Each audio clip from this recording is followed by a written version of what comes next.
Hello everyone, welcome to Tableau Practical Class. ഇന്നത്തേത് ടാബ്ലൂ ക്ലാസ്സിൻ്റെ day 2 ആണ്.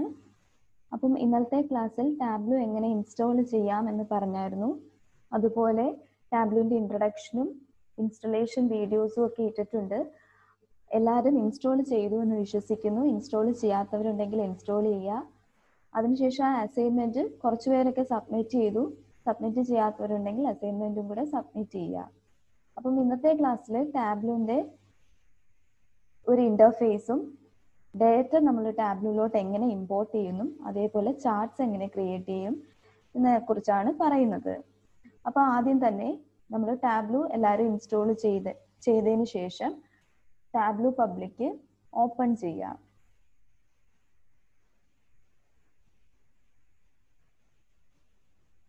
Okay, open ചെയ്യുമ്പോൾ ഇതുപോലെ ഒരു സ്ക്രീനാണ് വരുന്നത്. ഇപ്പോൾ നിങ്ങൾ പുതിയതായിട്ട് എടുക്കുന്നവർക്ക് ഇവിടെ പ്ലെയിൻ ആയിരിക്കും.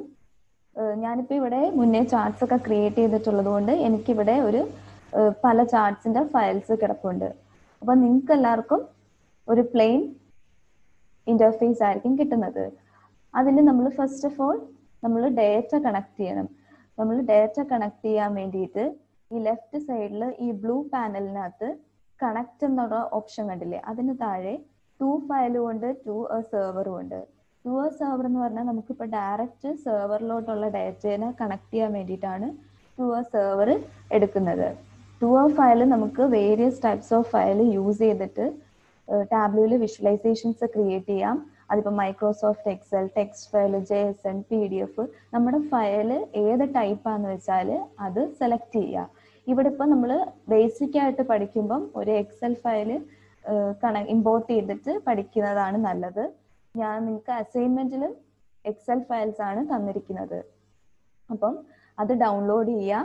ഡൗൺലോഡ് ചെയ്തതിന് ശേഷം നമ്മുടെ ടാബ്ലൂയിലോട്ട് കണക്ട് ചെയ്യുക. കണക്ട് ചെയ്യാൻ ഞാനിപ്പോൾ എക്സൽ ഫയൽ കണക്ട് ചെയ്യാൻ എക്സൽ ഫയൽ ക്ലിക്ക് ചെയ്തു.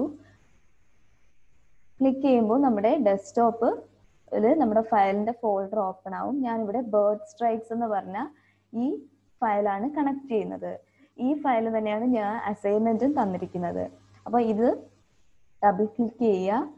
അപ്പോൾ അതിനു മുമ്പായിട്ട് എന്താണ് ഈ ബേർഡ് സ്ട്രൈക്ക് ഡേറ്റ എന്താണെന്ന് അറിയണ്ടേ? ബേർഡ് സ്ട്രൈക്ക് ഡേറ്റ എന്താണെന്ന് നമുക്കൊന്ന് നോക്കാം. അതിന് വേണ്ടിയിട്ട് ഇതാണ് എൻ്റെ എക്സൽ ഫയൽ ബേർഡ് സ്ട്രൈക്ക്. അപ്പം ഈ ഡേറ്റ കൊണ്ട് ഉദ്ദേശിക്കുന്നതെന്ന് വെച്ചാൽ ബേർഡ് സ്ട്രൈക്ക് മൂലം എയർപ്ലെയിൻ ക്രാഷസ് നടന്നതിൻ്റെ ഒരു ഡീറ്റെയിൽസ് ആണ്. ഇതൊരു അത്യാവശ്യം വലിയ ഡേറ്റാ സെറ്റ് ആണ്. അപ്പം ഇതിനകത്ത് നമുക്ക് ഡിഫറെൻറ്റ് ഫീൽഡ്സ് ഉണ്ട്. ഓരോ ഫീൽഡിലും ഇത് എയർക്രാഫ്റ്റിൻ്റെ ഏത് ടൈപ്പാണ്, എയർപോർട്ട് നെയിം, പിന്നെ എത്ര ഓൾട്ടിറ്റ്യൂഡ് ബിന്നിൽ വെച്ചിട്ടാണ് ക്രാഷ് ഉണ്ടായത്, അതുപോലെ എയർക്രാഫ്റ്റിൻ്റെ മോഡല്, എത്ര സ്ട്രക്ക് നടന്നു എന്ന് വെച്ചാൽ എത്ര ബേർഡ് സ്ട്രൈക്ക് നടന്നു, എഫക്റ്റ് എന്താണ്, ഫ്ലൈറ്റ് ഡേറ്റ് എന്ന് വെച്ചാൽ ഏത് ഡേറ്റിലാണ് സ്ട്രൈക്ക് നടന്നത്. അങ്ങനെ ഒരു അത്യാവശ്യം വലിയ ഡേറ്റാ സെറ്റ് ആണ്.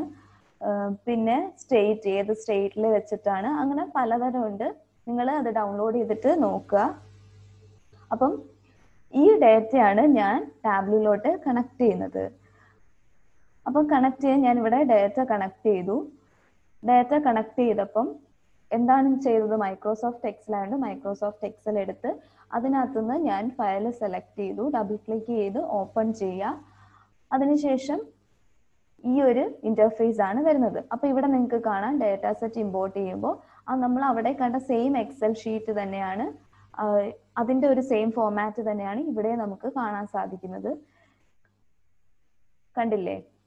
അപ്പം ഇതിനകത്ത് വേറൊരു കാര്യം എന്ന് പറഞ്ഞാൽ ഓരോ ഫീൽഡിനും മുകളിലായിട്ട് അതിൻ്റെ ഡേറ്റ ടൈപ്പ് ഉണ്ട്. ഇപ്പം ന്യൂമറിക്കൽ ഡേറ്റ ആണെങ്കിൽ ഒരു ഹാഷ് സൈൻ കാണും, കാറ്റഗറിക്കൽ ആണെങ്കിൽ ABC എന്ന് കാണും. അതുപോലെ ഇതെല്ലാം കാറ്റഗറിക്കൽ ഡേറ്റയാണ്, ABC ആണ്. പിന്നെ അതുപോലെ ഇപ്പം ഡേറ്റ് ആണെങ്കിൽ ഇവിടെ ഒരു കലണ്ടറിൻ്റെ സൈൻ കാണും. പിന്നെ ലൊക്കേഷൻ ആണ് കാണിക്കുന്നതെങ്കിൽ ഒറിജിൻ സ്റ്റേറ്റ്, അതെന്ന് വെച്ചാൽ ലൊക്കേഷൻ അല്ലേ, അപ്പം അവിടെ ഒരു ഗ്ലോബിന്റെ സൈൻ ആണ്. അപ്പം ഇങ്ങനെയാണ് ഡേറ്റാ സെറ്റ് കണക്ട് ചെയ്ത് ഇതാണ് അതിൻ്റെ ഓരോന്നിൻ്റെയും ഡേറ്റ ടൈപ്പ്. ഓക്കെ, പിന്നെ നമ്മൾ ചെയ്യേണ്ടത് ഈ ഷീറ്റ്സിൽ ലെഫ്റ്റ് സൈഡിൽ ഷീറ്റ്സ് കാണുന്നില്ലേ, ഈ ഷീറ്റ്സിൽ യൂസ് ഡേറ്റ ഇന്റർപ്രിറ്റർ എന്ന് പറഞ്ഞ ഒരു ഓപ്ഷൻ ഉണ്ട്. അത് ടിക്ക് ചെയ്ത് കൊടുക്കുക. അത് ടിക്ക് ചെയ്യുന്നതെന്ന് വെച്ചാൽ നമ്മുടെ ഡേറ്റയിൽ എന്തെങ്കിലും എറേഴ്സ് ഉണ്ടെങ്കിൽ അത് ഒന്ന് ക്ലീൻ ചെയ്യാൻ വേണ്ടിയിട്ടാണ് നമ്മളത് ടിക്ക് ചെയ്ത് കൊടുക്കുന്നത്. അപ്പം ഇത് ടിക്ക് ചെയ്ത് കൊടുത്തതിന് ശേഷം നിങ്ങൾക്ക് കാണാൻ സാധിക്കും ഈ അവിടെ തന്നെ ക്ലീൻഡ് വിത്ത് ഡാറ്റ ഇന്റർപ്രിറ്റർ എന്ന് കണ്ടില്ലേ. എന്ന് വെച്ചാൽ നമ്മുടെ ഡാറ്റ ക്ലീൻ ആക്കി. ഓക്കെ, നെക്സ്റ്റ് ഇനി ചാർട്ട്സ് എങ്ങനെ ക്രിയേറ്റ് ചെയ്യുന്നു നോക്കാം. അതിന് മുമ്പായിട്ട് എനിക്കൊരു കാര്യം പറയാനുള്ളത്, ഞാൻ യൂട്യൂബ് വീഡിയോസ് ചെയ്തിരിക്കുന്ന സമയത്ത് ഈ ടാബ്ലൂന്റെ തൊട്ട് മുമ്പത്തെ വേർഷൻ ആയിരുന്നു. ഒരു 2 days മുന്നേ ആണ് ടാബ്ലൂ പബ്ലിക് പുതിയ വേർഷൻ വന്നത്. അപ്പം അതിൽ നിന്ന് ചെറിയ വ്യത്യാസമൊക്കെ ഉണ്ട്, ചെറിയ സ്ലൈഡ് ചേഞ്ചസ് ഉണ്ട്. അത് എന്തൊക്കെയാണ്, എവിടെയൊക്കെയാണ് ആ ചേഞ്ചസ് വരുന്നതെന്ന് ഞാൻ ഈ സെഷനിൽ പറയുന്നതാണ്. അപ്പം നിങ്ങളിപ്പോൾ ഇൻസ്റ്റാൾ ചെയ്തപ്പം പുതിയ വേർഷൻ ആയിരിക്കും നിങ്ങൾ ഇൻസ്റ്റാൾ ചെയ്തത്. അപ്പം എവിടെയൊക്കെയാണ് ആ ചേഞ്ച് വരുന്നതെന്ന് വെച്ചാൽ അത് ഞാൻ പറയാം. Okay, so data set import ചെയ്തിട്ട് ഈ ഒരു പേജിന്റെ സ്ക്രീൻഷോട്ട് അപ്ലോഡ് ചെയ്യാനായിട്ട് ഒരു അസൈൻമെന്റ് ഉണ്ട്. അതും കൂടെ എല്ലാവരും ചെയ്ത് വെക്കുക. അതിനുശേഷം നമുക്ക് ഇനി ചാർട്ട്സ് ക്രിയേറ്റ് ചെയ്യണം. ചാർട്ട്സ് ക്രിയേറ്റ് ചെയ്യാൻ വേണ്ടിയിട്ട് ഏറ്റവും ബോട്ടത്തിൽ ഈ ഷീറ്റ് 1 എന്ന് പറഞ്ഞിട്ട് കിടക്കുന്നില്ലേ, അതിൽ ക്ലിക്ക് ചെയ്യുക. അതാണ് നമ്മൾ വർക്ക് ഷീറ്റിലോട്ട് ഡയറക്റ്റ് ചെയ്യുന്നത്. അത് ക്ലിക്ക് ചെയ്യുമ്പോൾ ഇതുപോലെ ഒരു പേജാണ് വരുന്നത്. ഓക്കെ, അപ്പം ഈ ഒരു വൈറ്റ് പാനലിലാണ് നമ്മൾ ചാർട്ട്സും വിഷ്വലൈസേഷൻസ് ക്രിയേറ്റ് ചെയ്യുന്നത്. ഓക്കെ, അപ്പം ഇതിനകത്ത് ഞാൻ നേരത്തെ പറഞ്ഞില്ലേ, പുതിയ വേർഷനകത്ത് ഇവിടെ ലെഫ്റ്റ് സൈഡിൽ ടേബിൾസ് എന്ന് പറഞ്ഞിട്ടാണ് ഫുൾ നമ്മളുടെ എല്ലാ ഫീൽഡും, നമ്മുടെ ഡാറ്റാ സെറ്റിലുള്ള എല്ലാ ഫീൽഡ്സും കണ്ടില്ലേ. Aircraft model, aircraft type, airport name, altitude bin, നമ്മുടെ ഡാറ്റാ സെറ്റിനകത്തുള്ള എല്ലാ ഫീൽഡ്സും ഇവിടെയാണ്. കഴിഞ്ഞ വേർഷനിൽ, അതായത് ആ ഒരു ഇതാണ് ഞാൻ യൂട്യൂബ് വീഡിയോയ്ക്കകത്ത് പറഞ്ഞിരിക്കുന്നത്. അതിനകത്ത് ഡയമെൻഷൻസ്, മെഷേഴ്സ് എന്ന് പറഞ്ഞ് 2 ഓപ്ഷൻ ആയിരുന്നു. ഡയമെൻഷൻസിനകത്ത് നമ്മുടെ നെയിംസും അങ്ങനത്തെ കാര്യങ്ങൾ, എന്നിട്ട് വാല്യൂസ് ഒക്കെ മെഷേഴ്സ് എന്ന് പറഞ്ഞിട്ടായിരുന്നു. ഒരു സെക്കൻഡ് 2ആയിട്ടാണ് കടന്നിരുന്നത്. അത് നിങ്ങൾക്ക് ആ വീഡിയോ കാണുമ്പോൾ മനസ്സിലാവും. ഞാൻ കഴിഞ്ഞ വേർഷന്റെ ഒരു സ്ക്രീൻഷോട്ടാണ് അതിൽ കൊടുത്തിരിക്കുന്നത്. എന്നാൽ ഇതിനകത്ത് രണ്ടും കൂടെ അവര് ടേബിൾസ് എന്ന് പറഞ്ഞ ഒരു നെയിം കൊടുത്തിട്ട് അതിലാണ് ഒരുമിച്ചാണ്. ഇതിനകത്ത് താഴോട്ട് വരുമ്പം മെഷർ നെയിംസ് എന്ന് കണ്ടില്ലേ, ഈ മെഷർ നെയിംസ് എന്ന് ഇതിന് തൊട്ട് മുകളിലോട്ടുള്ള ഇത്രയാണ് മുമ്പത്തെ വേർഷനിലെ ഡയമെൻഷൻസ് എന്ന് ഉദ്ദേശിക്കുന്നത്. ഈ മെഷർ നെയിംസിന് താഴെയായിട്ട് ഈ മെഷർ വാല്യൂസ്, അതിന് ഇത്രയും ഭാഗമാണ് മെഷേഴ്സ് മുമ്പത്തെ വേർഷനില. അപ്പം നിങ്ങൾക്ക് എന്തായാലും ഇൻസ്റ്റാൾ ചെയ്യുമ്പം ഈ പുതിയ വേർഷൻ ആയിരിക്കും, അതിൽ ഇങ്ങനെയാണ് കിടക്കുന്നത്, മെഷർ നെയിംസും മെഷർ വാല്യൂസും. ഈ മുകളിലോട്ടുള്ളത് ഇത്രയും മെഷർ നെയിംസും താഴോട്ടുള്ളത് മെഷർ വാല്യൂസും. ഓക്കെ, ഇനി നമുക്ക് ചാർട്ട്സ് എങ്ങനെ ക്രിയേറ്റ് ചെയ്യുമെന്ന് നോക്കാം. അപ്പൊ ഫസ്റ്റ് ഓഫ് ഓൾ എനിക്ക് ഈ ഡാറ്റാ സെറ്റിൽ നിന്ന് ഞാനിപ്പം ഓരോ ഇയറിലും ഇയർ വൈസ് ഒരു അനാലിസിസ് നടത്തുവാണ്. ഓരോ ഇയറിലും എത്ര സ്ട്രൈക്ക് വീതം നടന്നു എന്നുള്ളത്. അതിന് വേണ്ടിയിട്ട് ഞാൻ ഇവിടെ ടേബിൾസ് എന്ന് പറഞ്ഞ ഫീൽഡിൽ നിന്ന് ഇയർലി അനാലിസിസ് എന്ന് പറയുമ്പോൾ എനിക്ക് ഡേറ്റ് വേണം. അപ്പം ഇവിടെ എനിക്ക് ആകെപ്പാടുള്ള ഒരു ഡേറ്റ് ഫ്ലൈറ്റ് ഡേറ്റ് ആണ്. ആ ഫ്ലൈറ്റ് ഡേറ്റിലെ ഡേറ്റ് എടുത്ത് ഞാൻ കോളത്തിലോട്ട് ഡ്രാഗ് ചെയ്തിട്ടു. ഓക്കെ, ഡ്രാഗ് ചെയ്തിട്ടപ്പോൾ എനിക്ക് എൻ്റെ ഡാറ്റാ സെറ്റിലുള്ള എല്ലാ ഡേറ്റും കിട്ടി. അതിനുശേഷം എനിക്ക് ഓരോ ഇയറിൽ എത്ര സ്ട്രൈക്ക് നടന്നു, എത്ര ബേർഡ് സ്ട്രൈക്ക് നടന്നു എന്നല്ലേ അറിയേണ്ടത്. അപ്പൊ അതിന് വേണ്ടിയിട്ട് ഞാൻ ഈ വാല്യൂസിനകത്തുനിന്ന് ബേർഡ് സ്ട്രൈക്ക് കൗണ്ട് എടുത്ത് ഇങ്ങോട്ടിട്ടു. ഓക്കെ, അതിനുശേഷം അപ്പൊ എനിക്കൊരു ലൈൻ ചാർട്ട് കിട്ടി. നിങ്ങൾക്ക് അതിനുശേഷം ഇതൊരു എൻ്റെ വ്യൂ കാണിക്കാൻ വേണ്ടിയിട്ട് ഇവിടുത്തെ ഈ സ്റ്റാൻഡേർഡ് എന്ന് പറയുന്ന ഓപ്ഷൻ ക്ലിക്ക് ചെയ്യുക. അത് ഡിഫോൾട്ട് ആയിട്ട് സ്റ്റാൻഡേർഡ് ആയിരിക്കും കിടക്കുന്നത്. അത് ക്ലിക്ക് ചെയ്തിട്ട് അതിൽ എൻ്റെ വ്യൂ ആക്കി കൊടുക്കുക. കണ്ടില്ലേ, അപ്പം എനിക്കിവിടെ 2019 ഏറ്റവും കൂടുതൽ സ്ട്രൈക്ക് നടന്നത്.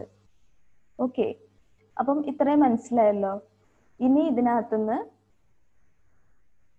ഈ ഒരു മാർക്ക് കാർഡ് കണ്ടില്ലേ, നമുക്കൊരു അനാലിസിസ് കിട്ടി 2019 ഏറ്റവും കൂടുതൽ ബേർഡ് സ്ട്രൈക്ക് ഉണ്ടായെന്നുള്ളത്. ഇനി നമുക്ക് കൂടുതൽ ഇതിനകത്ത് അഡീഷണൽ കാര്യങ്ങൾസ് ആഡ് ചെയ്യാൻ വേണ്ടിയിട്ട്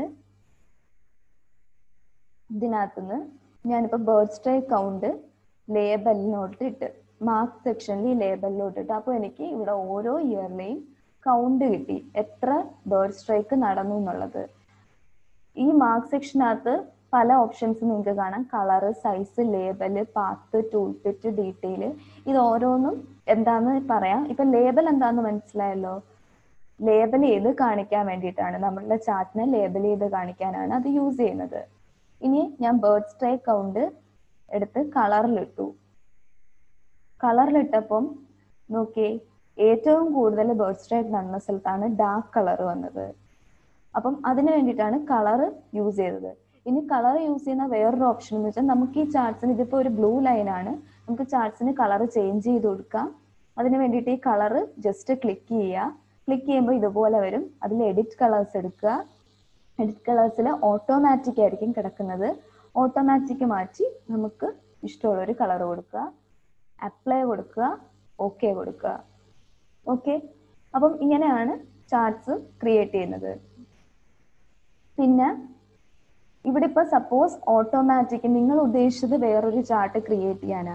ഇതിപ്പം എൻ്റെ ഒരു ഐഡിയയിലാണ് ഞാനിപ്പം ഇവിടെ ലൈൻ ചാർട്ട് എടുത്തത്. കൂടുതലും ഒരു ടൈം സീരീസ് അനാലിസിസിന് നമ്മൾ ലൈൻ ചാർട്ട് യൂസ് ചെയ്യുന്നതാണ് ബെറ്റർ. അപ്പം ഇവിടെ എൻ്റെ ഒരു ഐഡിയക്ക് ഞാൻ ലൈൻ ചാർട്ട് യൂസ് ചെയ്തു. നിങ്ങൾക്ക് ചാർട്ട് മാറ്റി കൊടുക്കണമെന്നുണ്ടെങ്കിൽ ഇവിടെ ഓട്ടോമാറ്റിക്കിനകത്ത് ഈ ഡ്രോപ്പ് ഡൗൺ സെലക്ട് ചെയ്യുക. അവിടുന്ന് നിങ്ങൾക്ക് ഏത് ചാർട്ടാണ് നിങ്ങളുടെ ഐഡിയക്ക് സ്യൂട്ട് ആവുന്നത് എന്നുള്ളത് വെച്ചാൽ അത് സെലക്ട് ചെയ്ത് കൊടുക്കുക. ഇവിടെ ഇപ്പം ഞാൻ ബാർ സെലക്ട് ചെയ്തു. ബാർ സെലക്ട് ചെയ്തപ്പോൾ എനിക്ക് ഓരോ ഇയറിലെയും അനാലിസിസ് കിട്ടി. 2019 ഏറ്റവും കൂടുതൽ ബേർഡ് സ്ട്രൈക്ക് നടന്നു എന്നുള്ളത്. ഓക്കെ, അപ്പം ഇങ്ങനെയാണ് ചാർട്ട്സ് ക്രിയേറ്റ് ചെയ്യുന്നത്. ഇത് വിഷ്വലൈസേഷൻ എന്ന് പറഞ്ഞാൽ ഒരു ഇന്ന ചാർട്ട് ഇന്നത് അങ്ങനെ പറഞ്ഞു തരാനായിട്ട് പറ്റൂല. ഓരോരുത്തരുടെ ഐഡിയ ആണ്. ഇപ്പൊ ഞാൻ ചിന്തിക്കുന്ന പോലെ ആയിരിക്കില്ല നിങ്ങൾ പലരും ചിന്തിക്കുന്നത്. അപ്പം ഓരോരുത്തരുടെ ഐഡിയ ആണ് വിഷ്വലൈസേഷൻസ് ക്രിയേറ്റ് ചെയ്യുന്നത്. ഇങ്ങനെയാണ് ഇതിന്റെ ഒരു വർക്കിംഗ്. ഓക്കെ, അതുപോലെ നമുക്ക് ഈ ഷീറ്റിന് നെയിം ചേഞ്ച് ചെയ്ത് കൊടുക്കാൻ ഈ ഷീറ്റിൽ ഡബിൾ ക്ലിക്ക് ചെയ്യുക. അതിനുശേഷം ഈ ഷീറ്റ് നെയിം നമുക്ക് ചേഞ്ച് ചെയ്ത് കൊടുക്കുക, ടൈറ്റിൽ ചേഞ്ച് ചെയ്ത് കൊടുക്കുക. ഇതിപ്പോ ഒരു ഇയർലി അനാലിസിസ്.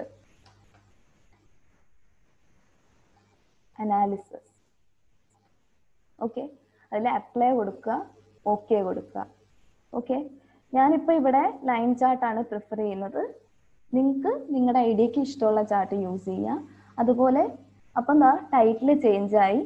പിന്നെ ഷീറ്റിന് നമുക്ക് നെയിം ചേഞ്ച് ചെയ്ത് കൊടുക്കണമെങ്കിൽ ആ ഷീറ്റിൻ്റെ അവിടെ ഒന്നെങ്കിൽ ഡബിൾ ക്ലിക്ക് ചെയ്യുക, അപ്പം എഡിറ്റ് ചെയ്യാനായിട്ട് പറ്റും. അതല്ല എന്നുണ്ടെങ്കിൽ റൈറ്റ് ക്ലിക്ക് ചെയ്യുക. റൈറ്റ് ക്ലിക്ക് ചെയ്യുമ്പോൾ അതിനകത്ത് റീനെയിം എന്ന് പറഞ്ഞ ഓപ്ഷൻ ഉണ്ട്, അത് ക്ലിക്ക് ചെയ്യുക. അപ്പം നമുക്ക് എഡിറ്റ് ചെയ്യാം. ഇതെന്താ ഒരു ഇയർലി അനാലിസിസ്. ഇവിടെ സപ്പോസ് നിങ്ങൾ ഇവിടെ ഇയർലി അനാലിസിസ് എന്ന് ആദ്യം തന്നെ ചേഞ്ച് ചെയ്തിരുന്നെങ്കിൽ ഈ ടൈറ്റിൽ ഇയർലി അനാലിസിസ് എന്ന് ആയേനെ. ഇപ്പൊ അത് നമ്മൾ യൂസ് ചെയ്യുന്നത് ഷീറ്റ് നെയിമിന് ചിലപ്പോൾ നമുക്ക് ഒരു ഷോർട്ട് നെയിം കൊടുത്താൽ മതിയായിരിക്കും. എന്നാൽ ടൈറ്റിൽ ഇച്ചിരി വലുതായിട്ട് കൊടുക്കണം, ഇച്ചിരി ലാർജ് ആയിട്ട് കൊടുക്കണം. അങ്ങനെ ഉണ്ടെങ്കിൽ നമുക്ക് ടൈറ്റിൽ ഇവിടെ സെപ്പറേറ്റ് എഡിറ്റ് ചെയ്യാം. ഓക്കെ, അപ്പം ഇങ്ങനെയാണ് ഒരു ലൈൻ ചാർട്ട് ക്രിയേറ്റ് ചെയ്യുന്നത്. ഇതുപോലെ തന്നെയാണ് എല്ലാ ചാർട്ടും ക്രിയേറ്റ് ചെയ്യുന്നത്. ഞാൻ 2-3 ചാർട്ടും കൂടെ കാണിച്ചു തരാം. ഓക്കെ, അപ്പം ഇതെല്ലാവർക്കും മനസ്സിലായല്ലോ.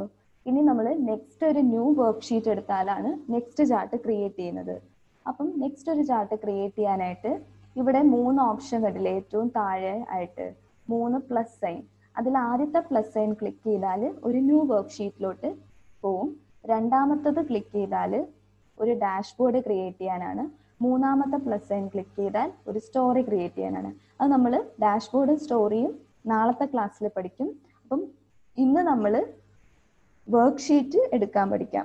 ഒന്നെങ്കിൽ ഇവിടെ വർക്ക് ഷീറ്റ് എടുക്കുക, അവിടെ ക്ലിക്ക് ചെയ്യുക, അല്ലെങ്കിൽ ഈ ഇയർലി അനാലിസിസിൽ റൈറ്റ് ക്ലിക്ക് ചെയ്യുക, അതിൽ ന്യൂ വർക്ക് ഷീറ്റ് എടുക്കുക. എന്നാലും ഒരു ന്യൂ വർക്ക് ഷീറ്റിലോട്ടാണ് പോകുന്നത്. ഓക്കെ, അപ്പം ഇതിനകത്ത് നമുക്ക് നെക്സ്റ്റ് ഒരു ചാർട്ട് ക്രിയേറ്റ് ചെയ്യാം. നെക്സ്റ്റ് ചാർട്ട് ക്രിയേറ്റ് ചെയ്യാനായിട്ട് എനിക്കിപ്പം അറിയേണ്ടത് ഇതിപ്പോ ഒരു US നടന്ന ഒരു ബേർഡ് സ്ട്രൈക്കിന്റെ ഒരു ഡാറ്റാ സെറ്റ് ആണ്. ഓക്കെ, അപ്പം എനിക്ക് US എവിടെയൊക്കെയാണ് സ്ട്രൈക്ക് നടന്നത് എന്നറിയണം. ഏറ്റവും കൂടുതൽ സ്ട്രൈക്ക് നടന്നത് എവിടെയാണെന്ന് അറിയണം. അതിന് വേണ്ടിയിട്ട് നമുക്ക് ലൊക്കേഷൻ അല്ലേ കാണിക്കേണ്ടത്. അപ്പൊ ലൊക്കേഷൻ കാണിക്കാൻ ഇതിനകത്ത് യൂസ് ചെയ്യുന്നതാണ് മാപ്പ് വേണം. മാപ്പ് കിട്ടാൻ വേണ്ടിയിട്ട് നമ്മൾ ഈ ടേബിൾസിന്റെ ഏറ്റവും ലാസ്റ്റിലായിട്ട് ലാറ്റിറ്റ്യൂഡ് ലോങ്റ്റിറ്റ്യൂഡ് എന്ന് പറഞ്ഞ 2 ഓപ്ഷൻ ഉണ്ട്. അതിൽ ലാറ്റിറ്റ്യൂഡ് നിങ്ങൾ ഡ്രാഗ് ചെയ്ത് ലാറ്റിറ്റ്യൂഡ് ഡ്രാഗ് ചെയ്ത് റോസിലോട്ട് ഇടുക. പിന്നെ ലോങ്റ്റിറ്റ്യൂഡ് ഡ്രാഗ് ചെയ്ത് കോളംസിലോട്ട് ഇടുക. അപ്പൊ നിങ്ങൾക്ക് ഒരു മാപ്പ് കിട്ടും. ഓക്കെ, ഇത് നമുക്ക് ഷീറ്റിന് നെയിം ചേഞ്ച് ചെയ്ത് കൊടുക്കാം. എന്താ, ബേർഡ് സ്ട്രൈക്ക് ഇൻ US. എന്നിട്ട് അപ്ലൈ കൊടുക്കുക, ഓക്കെ കൊടുക്കുക. ഷീറ്റിന് നമുക്ക് നെയിം ചേഞ്ച് ചെയ്ത് കൊടുക്കാം, വേറെ എന്തെങ്കിലും ഒരു പേര് കൊടുക്കാം. US. നമ്മൾ ഈ ഷീറ്റിന് നെയിം ചേഞ്ച് ചെയ്ത് കൊടുക്കുന്നതെന്ന് വെച്ചാൽ ഒരുപാട് ചാർട്ട്സ് ക്രിയേറ്റ് ചെയ്യുമ്പോൾ നമുക്ക് പെട്ടെന്ന് ഒരു ചാർട്ട് എടുക്കാൻ വേണ്ടിയിട്ടാണ്. നെയിം ഉണ്ടെങ്കിൽ നമുക്ക് പെട്ടെന്ന് ആ ചാർട്ട് ഏതാണെന്ന് വെച്ചാൽ അത് ക്ലിക്ക് ചെയ്തെടുത്താൽ മതി. അപ്പം ഒരു US-ലെ ബേർഡ് സ്ട്രൈക്ക് അനാലിസിസ് ഏറ്റവും കൂടുതൽ US-ൽ എവിടെയാണ് നടന്നതെന്ന് അറിയാൻ. അപ്പം എവിടെയാണെന്ന് അറിയാനായിട്ട് എനിക്ക് സ്റ്റേറ്റ് ഏതാന്ന് വേണം, US-ൽ ഏതൊക്കെ സ്റ്റേറ്റ് ഉണ്ടെന്ന്, നമ്മുടെ ഡേറ്റാ സെറ്റിൽ ഏതൊക്കെ സ്റ്റേറ്റ് ഉണ്ടെന്നുള്ളത്. അതിന് വേണ്ടിയിട്ട് ഇവിടെ എൻ്റെ ടേബിൾസിനകത്ത് ഒറിജിൻ സ്റ്റേറ്റ് എന്ന് പറഞ്ഞൊരു ഓപ്ഷൻ ഉണ്ട്. അത് ഞാൻ ഡീറ്റെയിലോട്ട് ഇട്ടു. ഓക്കെ, അപ്പൊ ഡീറ്റെയിലോട്ട് ഇട്ടപ്പം എനിക്കിവിടെ പ്രത്യേകിച്ച് ചേഞ്ചസ് ഒന്നും വന്നില്ല, എൻ്റെ സ്റ്റേറ്റ് ഒന്നും കാണിച്ചില്ല. കാരണം എന്ന് വെച്ചാൽ എൻ്റെ മാപ്പ് ഇവിടെ ഇന്ത്യ, ഏത് മാപ്പ്, ചിലപ്പോൾ ഇത് US-ലെ മാപ്പ് ആയിരിക്കത്തില്ല. അപ്പൊ ഇങ്ങനെ നിങ്ങൾക്ക് ഡേറ്റാ സെറ്റിൽ സ്റ്റേറ്റ് ഡ്രാഗ് ചെയ്തിടുമ്പോൾ വന്നില്ല എന്നുണ്ടെങ്കിൽ ഇവിടെ ഏറ്റവും ടോപ്പിലായിട്ട് മാപ്പ് എന്ന് പറയുന്ന ഓപ്ഷൻ ഉണ്ട്. അതിൽ പോയിട്ട് എഡിറ്റ് ലൊക്കേഷൻസ് എടുക്കുക. എഡിറ്റ് ലൊക്കേഷനകത്ത് കണ്ടില്ലേ, ഇപ്പൊ എൻ്റെ കൺട്രി ഇന്ത്യയാണ് കിടക്കുന്നത്, പക്ഷെ എനിക്ക് കിട്ടിയ ഡേറ്റാ സെറ്റ് US-ന്റെ ഡേറ്റാ സെറ്റ് ആണ്.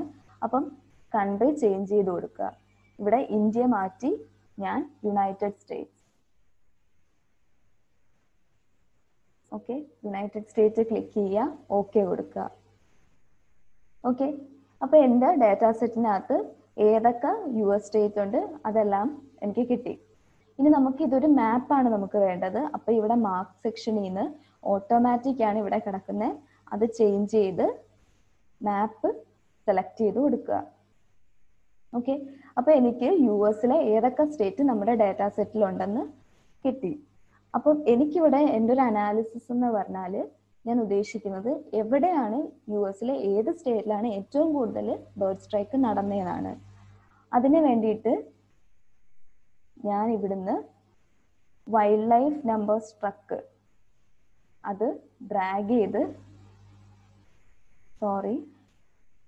വൈൽഡ് ലൈഫ് നമ്പർ സ്ട്രക്ക് കളറിലോട്ട് ഇട്ടു. ഇപ്പൊ കണ്ടില്ലേ, ഇവിടെ എനിക്ക് കളറിലോട്ട് ഇട്ടപ്പം ഏറ്റവും കൂടുതൽ ഡാർക്ക് കളർ എവിടെയാ, അവിടെയാണ് ഏറ്റവും കൂടുതൽ ബേർഡ് സ്ട്രൈക്ക് നടന്നത്. അതുപോലെ ഇപ്പൊ ഇവിടെ ഇങ്ങനെ ജസ്റ്റ് നിങ്ങളുടെ മൗസ് ടച്ച് ചെയ്യുമ്പം ഇങ്ങനെ കാണിക്കും സ്റ്റേറ്റ് കാലിഫോർണിയ എത്ര സ്ട്രൈക്ക് നടന്നു എന്ന്. സെക്കൻഡ് ഡാർക്ക് കളർ ഇവിടെയാണ്, ടെക്സാസ് 6051. പിന്നെ ഏറ്റവും ഡാർക്ക് കളർ ഇവിടെയാണ്, ന്യൂയോർക്ക്. അപ്പൊ ഇത് നിങ്ങൾക്ക് ഓരോ സ്ഥലത്തും ഏറ്റവും കൂടുതൽ എവിടെയാണെന്ന് പെട്ടെന്ന് നോക്കുമ്പോൾ തന്നെ മനസ്സിലാവും ഏറ്റവും കൂടുതൽ സ്ട്രൈക്ക് എവിടെയാണ് നടന്നതെന്നുള്ളത്. ഓക്കെ, അപ്പൊ ഇങ്ങനെയാണ് നമ്മളൊരു ലൊക്കേഷൻ ബേസ് ഒരു അനാലിസിസ് നടത്താൻ വേണ്ടിയിട്ട് ചെയ്യുന്നത്. ഓക്കെ, അപ്പം ഇതെല്ലാവർക്കും മനസ്സിലായി എന്ന് വിശ്വസിക്കുന്നു.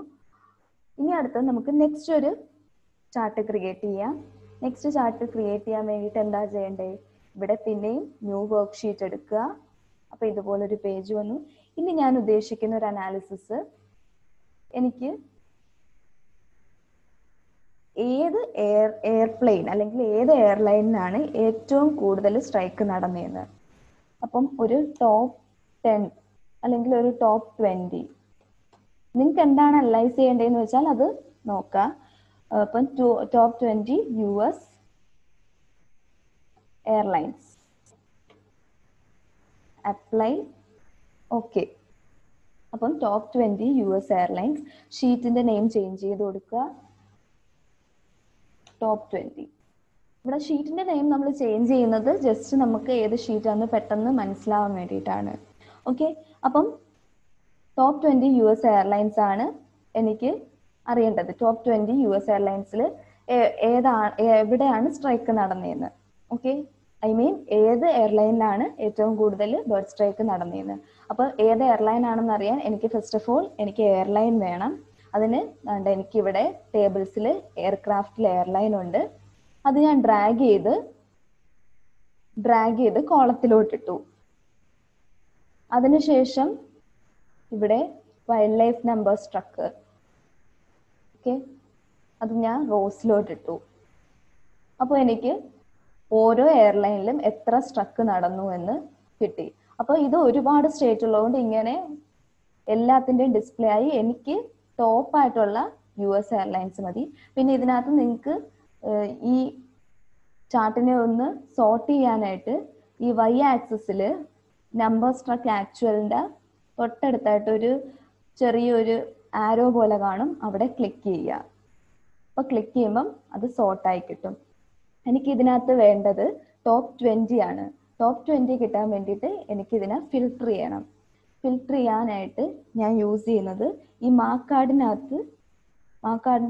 മുകളിലായിട്ട് ഫിൽറ്റേഴ്സ് എന്ന് പറയുന്ന ഓപ്ഷൻ കണ്ടില്ലേ, അതിലോട്ട് എനിക്ക് എന്താണ് ഫിൽട്ടർ ചെയ്യേണ്ടത്? Airline top 20 US airlines. അപ്പോൾ ഞാൻ എയർലൈൻസിനെ ഡ്രാഗ് ചെയ്ത് ഫിൽറ്റേഴ്സിലോട്ട് ഇട്ടു. ഫിൽറ്റേഴ്സിലോട്ട് ഇടുമ്പം എനിക്ക്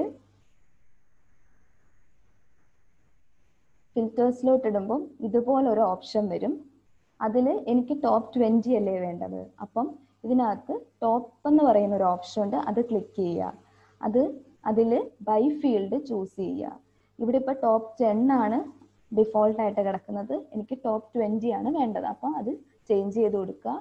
അതിനുശേഷം എന്ത് വെച്ചിട്ടാണ് ഒരു ടോപ്പ് 20 അവർ ചൂസ് ചെയ്യേണ്ടതെന്നാണ് നമ്മൾക്ക് ഇവിടുന്ന് സെലക്ട് ചെയ്ത് കൊടുക്കുക. എനിക്കിവിടെ ഇപ്പം നമ്പർ സ്ട്രക്ക് ആക്ച്വൽ എത്ര സ്ട്രൈക്ക് നടന്നു അത് വെച്ചിട്ടാണ് എനിക്ക് സോർട്ട് ചെയ്യേണ്ടത്. അപ്പം ഇത് സെലക്ട് ചെയ്ത് കൊടുക്കുക, അപ്ലൈ കൊടുക്കുക, ഓക്കെ കൊടുക്കുക. ഓക്കെ, അപ്പോൾ എനിക്കൊരു ടോപ്പ് 20 US എയർലൈൻസ്. അപ്പോൾ എനിക്ക് ഇവിടുന്ന് തന്നെ മനസ്സിലാവും ബിസിനസ് എന്ന് പറയുന്ന എയർലൈനിലാണ് ഏറ്റവും കൂടുതൽ ബേർഡ് സ്ട്രൈക്ക് നടന്നത്.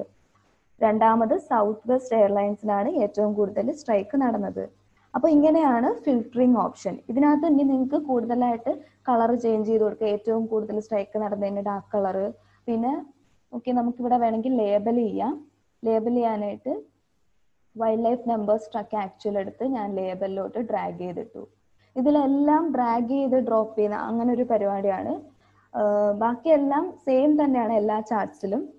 ഓക്കെ, അപ്പം ഇത് ഇത്രേ ഉള്ളൂ. നിങ്ങൾക്ക് ഇനി കൂടുതൽ ഡീറ്റെയിൽ ആയിട്ട് പലതും ഇതിനകത്ത് ചെയ്യാൻ ആയിട്ട് സാധിക്കും.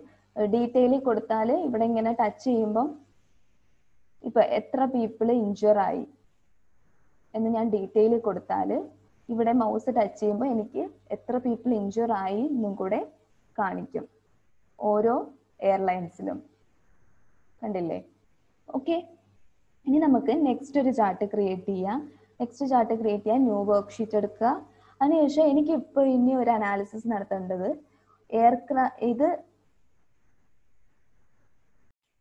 ഈ ക്രാഷ് ഉണ്ടാവുമോ, എയർലൈൻ ക്രാഷ് ഉണ്ടാവുമോ എന്ന് പൈലറ്റ്സിന് ഇൻഫർമേഷൻ കിട്ടിയോ ഇല്ലയോ, അവർക്ക് ഇൻഫർമേഷൻ കിട്ടിയോ ഇല്ലയോ എന്നാണ് ഇനി ഞാൻ അനലൈസ് ചെയ്യാനായിട്ട് ഉദ്ദേശിക്കുന്നത്. അപ്പം അതിന് വേണ്ടിയിട്ട് പൈലറ്റ്സിന് ഇൻഫർമേഷൻ കിട്ടിയോ ഇല്ലയോ, രണ്ട് ഓപ്ഷനല്ലേ ഉള്ളൂ. അപ്പം എനിക്കത് ബെറ്റർ ആയിട്ട് തോന്നുന്നത് ഒരു പൈ ചാർട്ട് ക്രിയേറ്റ് ചെയ്യാനാണ്. പൈ ചാർട്ട് ക്രിയേറ്റ് ചെയ്യുമ്പം അങ്ങനെ അറിയാൻ പറ്റുമെന്നാണ്. അപ്പോൾ ഞാൻ ഈ ടേബിൾസിനകത്ത് എനിക്ക് pilots won't of bird strike എന്ന് പറയുന്ന ബേർഡ്സ് ഓർ വൈൽഡ് ലൈഫ് എന്ന് പറയുന്ന ഒരു ഫീൽഡ് ഉണ്ട്. അത് ഞാൻ ഡ്രാഗ് ചെയ്ത് കളറിലോട്ട് ഇട്ടു. അപ്പൊ കളറിലോട്ട് ഇട്ടപ്പോൾ എനിക്ക് രണ്ട് ഓപ്ഷനാണുള്ളത്, യെസ്സും നോയും. ഓക്കെ, ഇനി എനിക്ക് ഇപ്പം ഇതിലും നല്ലത് ഞാൻ പൈ ആണ് ക്രിയേറ്റ് ചെയ്യാൻ ഉദ്ദേശിക്കുന്നത്. അപ്പം മാർക്കാർഡിൽ നിന്ന് ഓട്ടോമാറ്റിക് ചേഞ്ച് ചെയ്തിട്ട് എവിടെ പൈ സെലക്ട് ചെയ്ത് കൊടുക്കുക. അപ്പൊ എനിക്ക് രണ്ട് ഓപ്ഷൻ കിട്ടി, എസ് ഓറഞ്ച് കളറിലും blue colour no, pilots not warned about bird strike.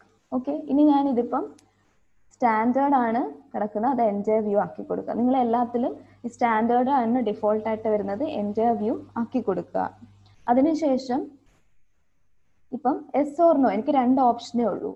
അപ്പൊ ഇതിൽ നിന്ന് എനിക്ക് പ്രത്യേകിച്ച് അനാലിസിസ് ഒന്നും നടത്താൻ പറ്റത്തില്ല. അപ്പം ഞാൻ എന്താ ചെയ്യണ്ടേ, ഓരോ ബേർഡ് സ്ട്രൈക്ക് പൈലറ്റ്സ് വോൺ ചെയ്തപ്പം എത്ര ബേർഡ് സ്ട്രൈക്ക് ഉണ്ടായി, വോൺ ചെയ്യാതിരുന്നപ്പോൾ എത്ര ബേർഡ് സ്ട്രൈക്ക് ഉണ്ടായി. അതിന് വേണ്ടിയിട്ട് ഞാൻ ഈ വൈൽഡ് ലൈഫ് നമ്പർ സ്ട്രക്കിനെ എടുത്ത് ആംഗിളിലോട്ട് ഇട്ടു. അപ്പൊ കണ്ടില്ലേ, പൈലറ്റ്സിനെ വോൺ ചെയ്യാതിരുന്ന സമയത്ത് എനിക്ക് 36,884 ബേർഡ് സ്ട്രൈക്ക് ഉണ്ടായി. പൈലറ്റ്സിനെ വോൺ ചെയ്തപ്പം ആക്ച്വലി എനിക്ക് കുറവ് ബേർഡ് സ്ട്രൈക്കേ ഉണ്ടായിട്ടുള്ളൂ. ഓക്കെ, അപ്പം ഈ ഒരു നമ്മൾ പൈ ചാർട്ട് ഇവിടെ സെലക്ട് ചെയ്ത് കൊടുക്കുമ്പോൾ ഓട്ടോമാറ്റിക് ആയിട്ട് ആംഗിൾ എന്ന് പറയുന്ന ഓപ്ഷൻ വരും. ഓക്കെ, ഇനി എനിക്ക് ഇതിനകത്ത് ലേബൽ ചെയ്യണമെങ്കിൽ bird strike, wildlife number, bird സ്ട്രൈക്കിനെ ഞാൻ ഡീറ്റെയിലോട്ട് ഇട്ടു. ഓക്കെ, സോറി ഡീറ്റെയിലോട്ടല്ല, ഡീറ്റെയിലോട്ട് ഇട്ടാൽ ഇവിടെ ടച്ച് ചെയ്യുമ്പോൾ എനിക്ക് കാണിക്കും എത്ര സ്ട്രൈക്ക് വീതം നടന്നു എന്ന്. ലേബലിലോട്ട് ഇട്ടാൽ ഇവിടെ ലേബൽ ചെയ്ത് കാണിക്കും. ഓക്കെ, ഇനി എനിക്ക് എത്ര പീപ്പിൾ ഇഞ്ചർ ആയി ലേബലിലോട്ട് ഇട്ടു. അപ്പൊ ദാ ഇത്ര സ്ട്രൈക്ക് നടന്നപ്പോൾ 5 പീപ്പിളിന് ഇഞ്ചുറി സംഭവിച്ചു. പൈലറ്റ്സിനെ വോൺ ചെയ്തിട്ടും എന്നാൽ ചെയ്യാതിരുന്നപ്പം 22 ആൾക്കാർക്ക് ഇഞ്ചുറി സംഭവിച്ചു. ഓക്കെ, അപ്പം ഇങ്ങനെയാണ് ഒരു അനാലിസിസ്. അപ്പം എന്നിട്ട് ഇതിനകത്ത് ഷീറ്റിന് നമുക്ക് ചേഞ്ച് ചെയ്ത് കൊടുക്കുക, നെയിം ചേഞ്ച് ചെയ്ത് കൊടുക്കുക, pilots informed or not. Okay, അപ്പം ഇതുപോലെ നിങ്ങൾക്ക് ഇപ്പം ഈ ചാർട്ട് തന്നെ യൂസ് ചെയ്യണമെന്ന് ഞാൻ പറയത്തില്ല. നിങ്ങൾക്ക് ഇഷ്ടമുള്ള ചാർട്ട്സ് യൂസ് ചെയ്യാം, നിങ്ങളുടെ ഐഡിയക്ക് ഏതാണ് ബെറ്റർ എന്ന് തോന്നുന്നത്. വിഷ്വലൈസേഷൻസ് എല്ലാം ഓരോരുത്തരുടെ ക്രിയേറ്റിവിറ്റിയാണ്. അപ്പം ഇതുപോലെയാണ് ഓരോ ചാർട്ട്സും ക്രിയേറ്റ് ചെയ്യുന്നത്. നെക്സ്റ്റ് ഇപ്പം ഞാൻ ഒരു ചാർട്ട്, എനിക്കൊരു ഇയർലി കോസ്റ്റ് കണ്ടുപിടിക്കണം. ഓരോ ഇയറിലും എത്ര കോസ്റ്റ് ആയെന്ന്, എത്ര കാശ് ചെലവായി എന്ന് കണ്ടുപിടിക്കണം ബേർഡ് സ്ട്രൈക്ക് മൂലം. അതിന് വേണ്ടിയിട്ട് അപ്പം ഓരോ ഇയറിലെയും കാണാൻ എനിക്ക് ഡേറ്റ് വേണം. ഡേറ്റിനെ കോളത്തിലോട്ടിട്ടു. പിന്നെ എനിക്ക് ഇവിടെ വാല്യൂസിനകത്ത് കോസ്റ്റ് ഉണ്ട്, അപ്പൊ കോസ്റ്റ് ഡ്രാഗ് ചെയ്ത് ഇങ്ങോട്ടിട്ടു. അപ്പൊ എനിക്ക് ഇയർലി കോസ്റ്റ് കിട്ടി, ഓരോ ഇയറിലും എത്ര കോസ്റ്റ് ആയെന്ന്. എന്നിട്ട് ഞാൻ എൻ്റെ വ്യൂ ആക്കി കൊടുക്കുക. അപ്പൊ എനിക്ക് ഇതിൽ നിന്ന് മനസ്സിലാവും 2001 ഏറ്റവും കൂടുതൽ കോസ്റ്റ് ആയതെന്ന്. ഓക്കെ, പിന്നെ നിങ്ങൾക്ക് ഇതിനകത്ത് കളേഴ്സ് ഒക്കെ ചേഞ്ച് ചെയ്ത് കൊടുക്കണമെങ്കിൽ ചേഞ്ച് ചെയ്ത് കൊടുക്കാം. ഇപ്പൊ ഞാൻ ജസ്റ്റ് കാണിച്ചതേ ഉള്ളൂ. ഇപ്പൊ കോസ്റ്റ് ഞാൻ ഡ്രാഗ് ചെയ്ത് കളറിലോട്ട് ഇട്ടപ്പം എനിക്ക് ഏറ്റവും കൂടുതൽ കോസ്റ്റ് എവിടെയാണോ അവിടെ എനിക്ക് ഡാർക്ക് കളർ വന്നു. ഓക്കെ, അപ്പം ഇങ്ങനെയാണ്. പിന്നെ ഞാൻ എന്താ ഇവിടത്തെ ചേഞ്ച് ചെയ്ത് കൊടുക്കുന്നു, ഇയർലി കോസ്റ്റ് ആക്കി. ഇയർലി കോസ്റ്റ് ആക്കുമ്പോൾ എനിക്ക് ടൈറ്റിലും ഇവിടെ ചേഞ്ച് ആവും. സപ്പോസ് എനിക്കൊരു ഇച്ചിരിയും കൂടെ മനസ്സിലാവുന്ന രീതിയിൽ ടൈറ്റിൽ കൊടുക്കണമെന്നുണ്ടെങ്കിൽ early cost due to bird strike. Okay, apply കൊടുക്കുക, ഓക്കെ കൊടുക്കുക. അപ്പം ഇങ്ങനെയാണ് ടാബ്ലൂവിൽ ചാർട്ട്സ് ക്രിയേറ്റ് ചെയ്യുന്നത്. ഇതിപ്പം നോർമൽ ആയിട്ടുള്ള ചാർട്ട്സ്, ഒരു ഡാറ്റാ സെറ്റ് വെച്ചിട്ട് നമ്മൾ എങ്ങനെ ചാർട്ട്സ് ക്രിയേറ്റ് ചെയ്യാവുന്നതാണ്. നിങ്ങൾക്ക് ഇതിനകത്ത് പല അനാലിസിസ് നടത്താം. ഇപ്പം ക്ലാസ് റൂമിനകത്ത് ഇതിനകത്തുനിന്ന് 2-3 അസൈൻമെന്റ് ഇട്ടിട്ടുണ്ട്. ഞാൻ ഈ ചെയ്തിരിക്കുന്നത് തന്നെയാണ്. അപ്പം അസൈൻമെന്റ്സ് ചെയ്ത് നോക്കുക. അസൈൻമെന്റ്സ് അല്ലാതെ വേറെ അനാലിസിസ് നിങ്ങൾക്ക് ഇതിനകത്തുനിന്ന് ഒരുപാട് ഫീൽഡ്സ് ഉണ്ട്. അത് വെച്ചിട്ട് ഈ ഡാറ്റാ സെറ്റ് ഞാൻ അപ്ലോഡ് ചെയ്യുന്നുണ്ട്. അപ്പോൾ അത് ഡൗൺലോഡ് ചെയ്തിട്ട് നിങ്ങൾക്ക് ഏതൊക്കെ വിഷ്വലൈസേഷൻസ് അല്ലെങ്കിൽ ഏതൊക്കെ അനാലിസിസ് നടത്താം എന്ന് വെച്ചാൽ അതെല്ലാം ചെയ്തു കൊടുക്കുക. കൂടുതൽ ഇത് എക്സ്പ്ലോർ ചെയ്യുമ്പോഴേ ഓരോ ഓപ്ഷൻസ് എന്താണെന്ന് മനസ്സിലാവത്തുള്ളൂ. അപ്പം ഇന്നത്തെ സെഷൻ മനസ്സിലായെന്ന് വിചാരിക്കുന്നു. എന്തെങ്കിലും ഡൗട്ട്സ് ഉണ്ടെങ്കിൽ ക്ലാസ് റൂമിൽ ചോദിക്കുക, അതല്ലെങ്കിൽ വാട്സാപ്പ് ഗ്രൂപ്പിൽ ചോദിക്കുക. അപ്പം താങ്ക് യു.